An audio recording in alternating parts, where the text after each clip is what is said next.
कभी सोचा है कि जब हम सेब काट के छोड़ देते हैं तो वो थोड़ी देर में भूरा क्यों पड़ने लगता है, या फिर घर के बाहर पड़ा लोहे का कोई पुराना सामान, उस पर वो लाल भूरी सी परत कैसे चढ़ जाती है। और सबसे बड़ा सवाल, चिप्स के पैकेट में चिप्स से ज्यादा हवा क्यों होती है, और पैकेट खुला रह जाए तो वो अजीब से स्वाद वाले क्यों हो जाते हैं। सुनने में ये सब बहुत अलग अलग बातें लगती हैं ना, पर इन सब के पीछे एक ही कह सकते हैं विलन का हाथ है। विलन? कौन? ऑक्सीजन। अरे वही ऑक्सीजन जिसके बिना हम जी नहीं सकते। हाँ, वही जो हमें जीवन देती है, वही रसायन विज्ञान की दुनिया में चीजों को बदलने और कभी कभी खराब करने का काम भी करती है। आज हम इसी ऑक्सीजन के लेन देन के खेल को समझने वाले हैं। बिल्कुल। आज की हमारी बातचीत का मकसद इन रासायनिक प्रक्रियाओं को किताबों से निकालकर हमारी रोजमर्रा की जिंदगी से जोड़ना है। हमारे पास जो स्रोत हैं उनके हिसाब से हम 4 मुख्य पड़ावों से गुजरेंगे। सबसे पहले हम उपचयन और अपचयन, मतलब ऑक्सीडेशन एंड रिडक्शन के कॉन्सेप्ट को समझेंगे। ठीक है। फिर देखेंगे कि जब ये दोनों साथ होते हैं तो रेडॉक्स अभिक्रिया कैसे बनती है, और आखिर में हम इसके 2 सबसे बड़े असर देखेंगे जो हम रोज देखते हैं, संक्षारण यानी जंग लगना और विकृत गंधिता यानी खाने का स्वाद बिगड़ना। बढ़िया। तो मिशन साफ है, इन भारी भरकम शब्दों के पीछे छिपे आसान से विज्ञान को समझना। चलिए इस गुत्थी को सुलझाते हैं। तो सबसे पहले इन 2 शब्दों पर आते हैं जो सुनने में लगभग एक जैसे लगते हैं, उपचयन और अपचयन। स्रोत सामग्री में इन्हें जुड़वा भाई कहा गया है। इन्हें समझने का सबसे आसान तरीका क्या है? जुड़वा भाई कहना बिल्कुल सही है, क्योंकि ये हमेशा साथ ही दिखते हैं। पर पहले एक एक करके समझते हैं ना। हाँ, बेहतर रहेगा। चलिए पहले उपचयन यानी ऑक्सीडेशन की बात करते हैं। इसका नियम बहुत ही सीधा है। जब किसी भी चीज में ऑक्सीजन आकर जुड़ जाए या फिर उसमें से हाइड्रोजन निकलकर भाग जाए तो हम कहते हैं कि उस चीज का उपचयन हो गया है। बस। ऑक्सीजन का जुड़ना या हाइड्रोजन का हटना? एकदम। इसे समझने के लिए स्रोतों में एक बहुत अच्छा प्रयोग दिया गया है। सोचिए हमारे पास एक चाइना डिश है और उसमें हमने थोड़ा तांबे का पाउडर लिया है जो चॉकलेटी भूरे रंग का होता है। अब हम उस डिश को आग पर रखकर गर्म करते हैं। कुछ ही देर में हम देखेंगे कि वो भूरा पाउडर काला पड़ गया है। भूरे से काला? ऐसा क्यों हुआ? ऐसा इसलिए हुआ क्योंकि जब हमने तांबे को गर्म किया तो हवा में मौजूद ऑक्सीजन को उससे जुड़ने का मौका मिल गया। तांबा और ऑक्सीजन आपस में मिल गए और एक नया पदार्थ बना, कॉपर ऑक्साइड। और इस कॉपर ऑक्साइड का रंग काला होता है। अच्छा। अगर हम इसे समीकरण में लिखें तो ये होगा 2Cu यानी तांबा प्लस O2 यानी ऑक्सीजन। जब इसे गर्मी दी गई तो बना 2CuO यानी कॉपर ऑक्साइड। तो यहाँ तांबे में ऑक्सीजन जुड़ गई? हाँ, इसी को हम कहते हैं तांबे का उपचयन। बिल्कुल सही।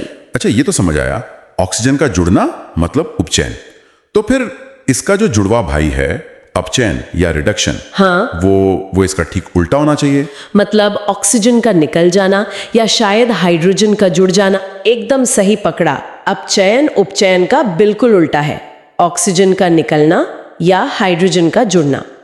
चलिए उसी प्रयोग को अब आगे बढ़ाते हैं। हमारे पास अब उस डिश में काले रंग का कॉपर ऑक्साइड CuO है।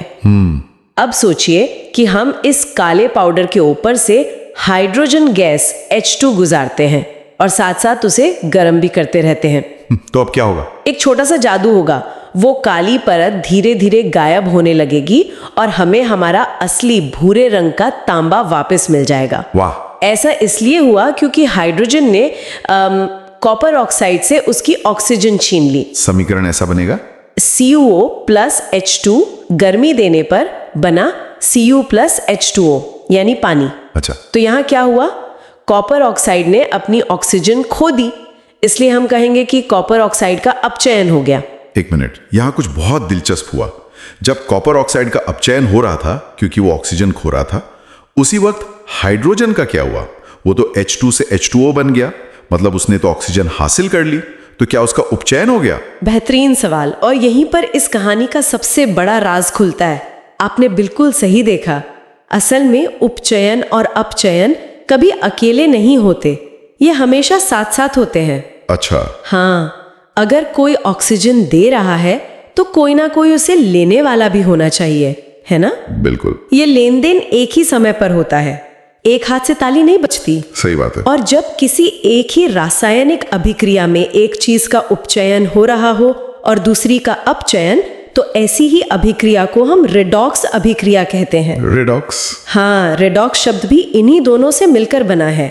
रिडक्शन से लिया रेड और ऑक्सीडेशन से लिया ऑक्स, तो CuO प्लस H2O, ये है Cu प्लस H2O, एक परफेक्ट रेडॉक्स अभिक्रिया है। ठीक है, ये तो समझ आ गया। पर यहीं पर आकर परीक्षा में सबसे ज्यादा उलझाने वाला सवाल आता है। उपचायक यानी ऑक्सीडाइजिंग एजेंट और अपचायक यानी रिड्यूसिंग एजेंट पहचानना। ये नाम इतने मिलते जुलते हैं कि हमेशा गड़बड़ हो जाती है। हाँ, ये एक आम समस्या है, पर स्रोत में इसे समझने की एक बहुत ही आसान ट्रिक दी गई है। इसे ऐसे समझिए, ये नाम इस आधार पर रखे जाते हैं कि वो पदार्थ दूसरे के साथ क्या कर रहा है, न कि खुद उसके साथ क्या हो रहा है। थोड़ा और आसान करेंगे? जरूर। हमारे उदाहरण में CuO यानी कॉपर ऑक्साइड को देखिए। उसके साथ क्या हुआ? उसका अपचयन हुआ क्योंकि उसने ऑक्सीजन खो दी। सही, लेकिन उसने किया क्या? उसने अपनी ऑक्सीजन हाइड्रोजन को देकर उसका उपचयन करवा दिया। क्योंकि उसने दूसरे का उपचयन करवाया, इसलिए वो उपचायक या ऑक्सीडाइजिंग एजेंट कहलाएगा। ओह अच्छा, तो जिसका खुद का अपचयन हो वो दूसरे का उपचयन करवाता है, इसलिए वो उपचायक है।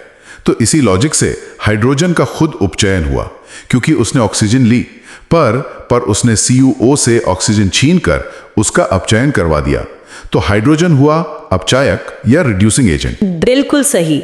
बस इतना याद रखना है कि जिसका अपचयन वो उपचायक और जिसका उपचयन वो अपचायक, एकदम उल्टा। वाह। चलिए इसी ट्रिक को एक और मुश्किल दिखने वाले समीकरण पर लगाकर देखते हैं, जो अक्सर परीक्षाओं में आता है। MnO2 plus 4HCl goes to MnCl2 plus 2H2O plus Cl2। अरे ये तो काफी बड़ा लग रहा है। पर नियम वही रहेगा। पहले HCl को देखिए, वो अभिक्रिया के बाद Cl2 बन गया, यानी उसने अपना हाइड्रोजन खो दिया। और हमने शुरू में क्या सीखा था? हाइड्रोजन का हटना भी उपचयन होता है। हाँ। तो HCl का उपचयन हुआ। अब MnO2 को देखिए, वो MnCl2 बन गया, यानी उसने अपनी ऑक्सीजन खो दी। ऑक्सीजन का हटना क्या होता है? अपचयन। बिल्कुल, तो MnO2 का अपचयन हुआ। अब आप बताइए, इसमें उपचायक कौन है और अपचायक कौन? अगर ट्रिक सही है तो MnO2 का अपचयन हुआ तो वो हुआ उपचायक, और HCl का उपचयन हुआ तो वो हुआ अपचायक। शानदार। अब आप ये कभी नहीं भूलेंगे। ठीक है, अब मेरा दिमाग समीकरणों से भर गया है। ये सब लैब में तो ठीक है, पर क्या सच में ये रिडॉक्स रिएक्शंस हमारी जिंदगी में कहीं काम आती हैं? मतलब मैंने कभी बाजार जाते हुए कोई रिडॉक्स रिएक्शन तो नहीं देखी। हाँ, आपने देखी है, रोज देखी है, बस उस पे नाम का लेबल नहीं लगा था।